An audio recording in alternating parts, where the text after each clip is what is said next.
Hi, I'm Gloria Kenyon, Public Programs Coordinator for the Smithsonian American Art Museum and Renwick Gallery, and today's Handi Hour video is going to be a little bit different because we're doing macrame, and it's just a series of different types of knots that you tie into a type of cord. This is our plant hanger that we're going to make, and we're going to put this terracotta pot in right here. So to get started, you're going to need cording. This is just cotton cord.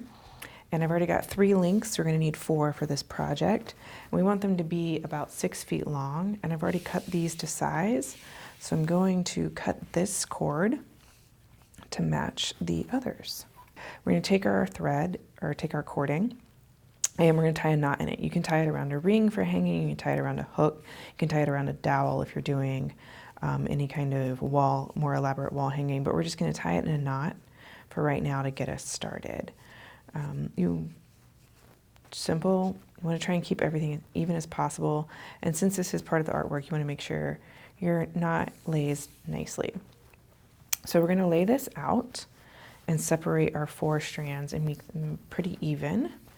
When you're doing macrame, you have your working cords, which are for this project, these are our outside cords, and then your wrapping cords, which are the cords you wrap around. So these center ones are going to stay here, and to keep these ends tidy, I'm just going to wrap them into a neat little coil.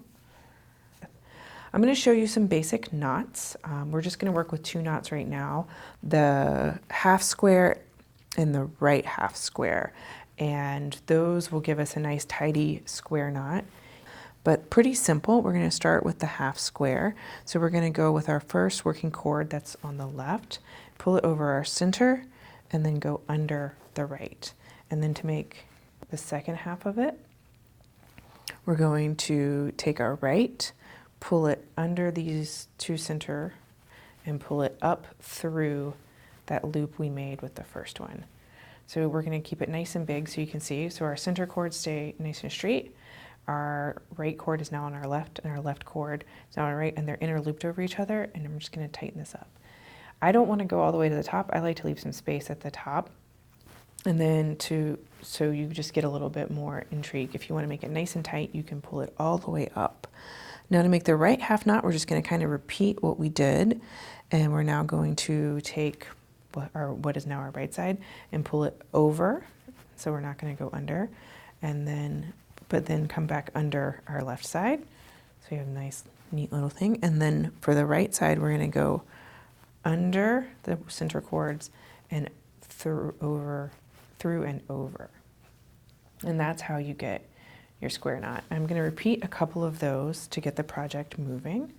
So I'm going to do the half square knot and then the right half again.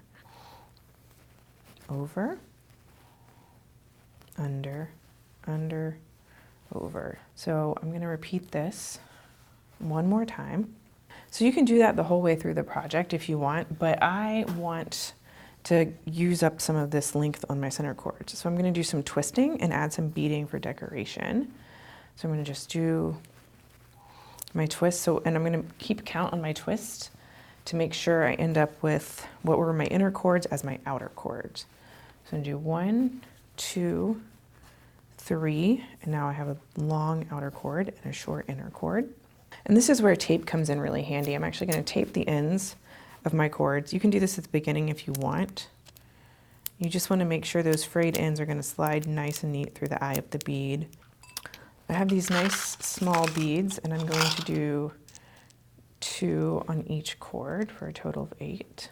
So I'm going to thread and pull those, and we're going to slide those right up to the twist.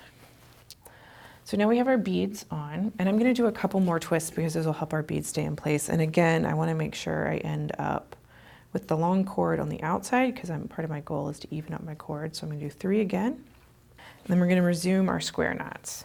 So now I've created another line of knots. If you want to change things up, you can do that. And then take your pot and kind of determine how much space you want. I like a lot of space between the knots and the plants. Gives you an opportunity to put a bigger plant in there if it grows up.